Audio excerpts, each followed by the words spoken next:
सबसे पहले नमस्कार सभी को। सभी मीडिया बंधु यहाँ उपस्थित हैं, मैं आप सभी को धन्यवाद देना चाहता हूँ।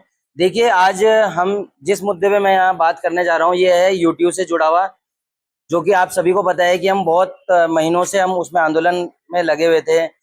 जो यूट्यूब में भ्रष्टाचार चल रहा था, वाइस चांसलर ओमकार सिंह जी को हम हटाने के लिए बार बार धरना प्रदर्शन कर रहे थे। एग्जाम कंट्रोलर वीके पटेल जी को हटाने के लिए हम लोग धरने प्रदर्शन कर रहे थे। बहुत हम लोगों ने आंदोलन करे, डीएम के माध्यम से हर जगह ज्ञापन दिए, सचिवालय में गवर्नर जी को, यहाँ तक कि मुख्यमंत्री जी को हर जगह ज्ञापन दिए। जिसमें मतलब एक जांच की कमेटी भी बैठी थी 5 लोगों की, जिसमें नीतिका खंडेलवाल जो आईएएस ऑफिसर थी, जो डायरेक्टर थी, उन्हें ही उनके पद से रिजाइन कर दिया गया। ना ही उस कमेटी का, जिसमें 15 दिन में मतलब एक रिजल्ट आना था निकल के, ऑनलाइन जो पोर्टल में, जैसे कि आप लोगों को बताया मैंने, यूएमएसईआरपी का जो कंपनी है लखनऊ की, omni net technologies private limited, जिसमें ये ऑनलाइन सारा ये स्कैम चल रहा था। ये यूएमएस और ईआरपी के नाम पे 2 करोड़ रुपए एक साल के, 6 करोड़ का घोटाला अभी तक हो चुका था। इस साल का मिला के 8 होना था। अभी देखिए, क्योंकि ओमकार यादव जी की सीट जारी है, तो ये 2 करोड़ का फिलहाल पेंडिंग है। ये वाला 2 करोड़ की अमाउंट अभी पेंडिंग है। लेकिन इसके लिए जो जांच बैठी थी उस कमेटी का ना ही आज तक कोई डिसीजन आया है, और जो उनकी सीनियर मोस्ट जो थी उस कमेटी में, नीतिका खंडेलवाल जी, उनको तुरंत हटा दिया गया था। लेकिन इसके बाद भी हम लोग कंटिन्यू लगे रहे। सचिव मतलब हर तरह से, हर जगह से ओमकार जी को सपोर्ट मिल रहा था, वाइस चांसलर को। चाहे वो मंत्री सुबोध उनियाल जी से सपोर्ट मिल रहा हो, चाहे वो राजभवन से रविनाथ रमन जो कि गवर्नर के सेक्रेटरी हैं, वो भी उन्हें पूरा पूरा सपोर्ट कर रहे हैं। वो मिसगाइड करने हमारे गवर्नर महोदय जो चांसलर भी हैं उस यूनिवर्सिटी के, उन्हें मिसगाइड कर रहे हैं, और इसका डायरेक्ट फायदा वो ओमकार यादव को दिलाने में लगे हैं। न जाने ओमकार यादव ने उन्हें कैसा लालच दिखाया है, लेकिन ये लोग इनडायरेक्टली उन्हें फायदा पहुंचाने में लगे हैं। रंजीत सिन्हा जी हैं, वो भी तकनीकी शिक्षा के भी सचिव रंजीत सिन्हा जी हैं, वो भी इनडायरेक्टली उन्हें ही फायदा पहुंचाने में लगे हुए हैं। मतलब इस तरह से मैं ये बताने के लिए आप लोगों को ये बताना चाहता हूँ कि अधिकारी हो, मंत्री हो, सब लोग कुल मिला के मतलब ओमकार सिंह जी को ही फायदा पहुंचाने में लगे हुए थे। लेकिन हम लोग इसमें ना ही हारे, और जितने भी छात्र हमारे साथ कंटिन्यू लगे रहे, धूप थी, बारिश थी, हर तरह में हम लोगों ने बहुत मतलब छात्रों ने हमें बहुत प्रोत्साहन किया, सपोर्ट किया है। और सबसे ज्यादा धन्यवाद देना चाहता हूं मैं आप सभी मीडिया बंधुओं का, जिन्होंने निष्पक्ष रूप से मेरी और हमारी मतलब मेहनत की जो ये न्यूज चलाई है, बिना सरकार के दबाव में आए। जैसे कि आजकल आप सभी को पता है हमारे देश में ट्रेंड चल रहा है कि मीडिया मतलब सरकार के दबाव में आके कुछ सही चीज छाप नहीं रही है, लेकिन ऐसा नहीं है। मैं आप सभी को धन्यवाद देना चाहता हूं कि आप लोगों ने इसमें हमारी बहुत मदद करी है। जो सही खबर थी वो बिल्कुल सही छापी है, एग्जैक्ट छापी है। सरकार के खिलाफ लिखने का आप लोगों ने जो ये जज्बा दिखाया है, उस चीज के लिए मैं आप लोगों का धन्यवाद देना चाहता हूँ।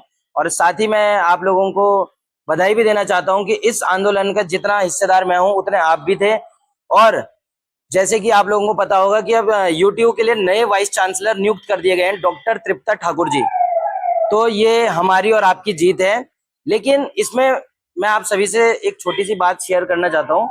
इसमें जो है, इन्होंने यूट्यूब एक्ट की धारा 9 की उपधारा 5 के तहत जब तक मैडम डॉक्टर तृप्ता ठाकुर जी ज्वाइनिंग नहीं करती हैं, इनका कहना है, रविनाथ रमन जी ने गवर्नर की चिट्ठी पे जो कंटिन्यू करा है ओमकार यादव जी को, ओमकार सिंह जी को, उनका कहना है यूट्यूब एक्ट के धारा 9 की उपधारा 5 में उन्होंने कंटिन्यू किया है, जबकि ये इलीगल है। देखिए, उस धारा में साफ साफ क्लियरली मेंशन किया हुआ है कि जो यूनिवर्सिटी का सीनियर मोस्ट प्रोफेसर होगा या प्रिंसिपल होगा, जब तक नया वीसी चार्ज नहीं लेता है तब तक उन्हें उस पद पर नियुक्त किया जाएगा टेम्परेरी, वो तब तक उस पद को संभालेंगे। लेकिन इनका तो 18 जुलाई जो कि बीत चुका है, उनका कार्यकाल कंप्लीट हो चुका था ओमकार यादव जी का, लेकिन उसके बावजूद गवर्नर इनको रविनाथ रमन जो इनके सचिव हैं गवर्नर साहब के, उन्हें पता है कि ये यूट्यूब एक्ट के अंतर्गत ये चीज इलीगल है, जो ये गवर्नर के साइन पे इन्होंने करवाया है, उसके बावजूद ये कराया है। तो मैं जानना चाहता हूँ कि ऐसी क्या मजबूरी है इनकी। देखिए, आज मैंने जिलाधिकारी के महोदय जी के माध्यम से गवर्नर साहब जो कि चांसलर भी हैं उस यूनिवर्सिटी के, उन्हें क्लियरली मतलब एक लेटर दिया है, और उसमें सारी चीजें मेंशन करी हैं कि ये इलीगल है। जिस तरह से उन्होंने ओमकार सिंह जी को कंटिन्यू किया है, ये क्लियरली इलीगल है। और अगर 1 हफ्ते के अंदर इन्हें उस चिट्ठी को इन्हें निरस्त करना होगा जो 16 जुलाई को निकाली गई थी, अगर ये एक हफ्ते के अंदर इसमें कोई कार्यवाही नहीं करेंगे तो अब हम धरने प्रदर्शन हमने बहुत कर लिए हैं, उग्र आंदोलन हमने बहुत कर लिए हैं, अब हम कोर्ट जाएंगे क्योंकि इन्होंने इलीगल काम किया है। और सीधे सीधे कोर्ट में हम चांसलर महोदय के खिलाफ जो भी उचित कार्यवाही होगी, कानूनी कार्यवाही, वो हम न्यायालय में जाके करेंगे। मानते हैं जी जी। वो 18 तारीख से जी, वो 18 तक थे। उन्हें ये जो लेटर है उस लेटर में क्लियरली मेंशन किया है कि जो यूटीयू एक्ट की धारा 9 है उसकी उपधारा 5 के तहत इन्हें कंटिन्यू किया जाता है। जब तक वो अपना कार्यभार नहीं संभालेंगी तब तक ये कंटिन्यू रहेंगे, ऐसा उन्होंने मेंशन किया है लेटर में, जो कि इलीगल है जी। इस चीज को लेके आज हमने चिट्ठी दी है कि ये गलत क्या है। हो सकता है गवर्नर महोदय, सॉरी चांसलर महोदय हमारे जो यूनिवर्सिटी के हैं वो गवर्नर ही हैं, लेकिन हो सकता है चांसलर जी को क्या पता गुमराह किया गया हो, क्योंकि उनके सचिव जो रविनाथ रमन जी हैं उन्हें क्लियरली ये चीजें पता है, क्योंकि इससे पहले भी यूट्यूब में ये चीज हो चुकी है। एक वीसी को ऐसे ही रखा गया था और इस एक्ट के माध्यम से हाई कोर्ट से आदेश हुआ था, वो वीसी हटा था, सीनियर मोस्ट प्रोफेसर को वो ड्यूटी मिली थी। ये यूएस रावत थे या शायद ऐसा कोई नाम था, मेरे को एग्जैक्ट याद नहीं है, लेकिन ये चीजें पहले हो चुकी है और रविनाथ रमन जी इससे बिल्कुल अच्छे से परिचित हैं इस घटना से। उसके बावजूद वो दोबारा यही भ्रष्टाचार मतलब दोबारा कर रहे हैं, दोबारा ये गलत कृत्य वो कर रहे हैं जी। जी नहीं, ऐसा कोई रिटर्न में नहीं है। और सबसे चौंकाने वाली बात यह है कि 16 तारीख को ही, 16 जुलाई को ही लेटर आता है कि नया वाइस चांसलर डॉक्टर तृप्ता ठाकुर जी को नियुक्त किया जाता है नए वाइस चांसलर के रूप में। और 16 तारीख को ही वो लेटर निकल जाता है कि तृप्ता ठाकुर जी को आने में समय लगेगा, इसलिए डॉक्टर ओमकार यादव जी को कंटिन्यू किया जाए। अरे भाई 18 तारीख तक तो रुकते हैं आप। 19 तारीख को अगर डॉक्टर तृप्ता ठाकुर जी कहती कि भाई मेरे को जो है आने में किसी भी कारणवश थोड़ा समय लगेगा, तो आप 19 को जारी करिए या 18 की शाम को जारी करिए। आपने तो 2 दिन पहले ही बोल दिया कि मैडम आ ही नहीं रही है इसलिए इन्हें कंटिन्यू किया जाए। तो ये तो सीधे सीधे दिखाता है कि वो ओमकार सिंह को ये शरण दे रहे हैं। सीधे सीधे जो उनकी अभी 2 करोड़ की मैंने आपको बताया था 6 करोड़ का घोटाला हो चुका है, अब 2 करोड़ का इस साल का पेंडिंग है अभी। क्या पता वो कुछ दिन इसलिए दे रहे हैं कि वो अपनी 2 करोड़ की पेमेंट भी क्लियर करता हुआ चले। तो ये है जी सर, उसकी कोई रिपोर्ट नहीं आई है। मैं सचिवालय में गया हूँ, सचिवालय में रंजीत सिन्हा जी का बहुत गंदा रवैया है। देखिए जो ये उनको कंटिन्यू किया गया है ओमकार सिंह जी को, मैं इसमें कोर्ट अगर जाऊंगा तो इसमें मैं ओमकार सिंह जी के खिलाफ नहीं बोलूंगा। क्यों? क्योंकि जो ये आदेश निकला है उनको कंटिन्यू करने का, ये गवर्नर के साइन है उसमें, जो कि चांसलर भी हैं उस यूनिवर्सिटी के, ठीक है। तो मैं अब चांसलर के खिलाफ कोर्ट जाऊंगा।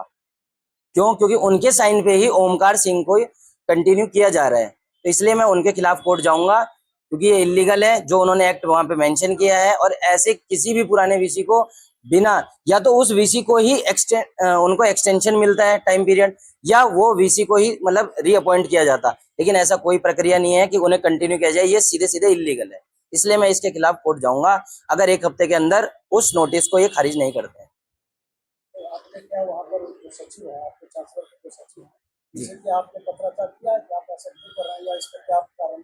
देखिए मैंने आज लेटर दिया है, मैं वही चीज कह रहा हूँ, आज मैंने ये लेटर दिया है जिलाधिकारी के महोदय के द्वारा, और इसमें मैंने क्लियरली मेंशन किया है कि जो आपने धारा 9 की उपधारा 5 के अंतर्गत जो दायित्व आपने ओमकार सिंह को दिया है कंटिन्यू करने का, वो इलीगल है।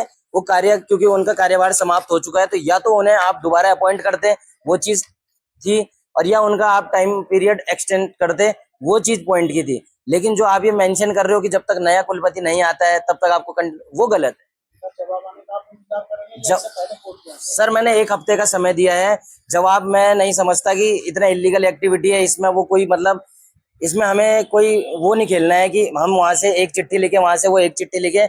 तो ये तोते वाली जमाना तो गया कि मैं एक कबूतर भेजूंगा, वो एक कबूतर भेजेंगे। 1 हफ्ते का हमने समय दिया है, अगर 1 हफ्ते में वो लोग इसके खिलाफ वो अपना लेटर निरस्त करते हैं, ओमकार सिंह को हटाते हैं, तो बहुत अच्छी बात है।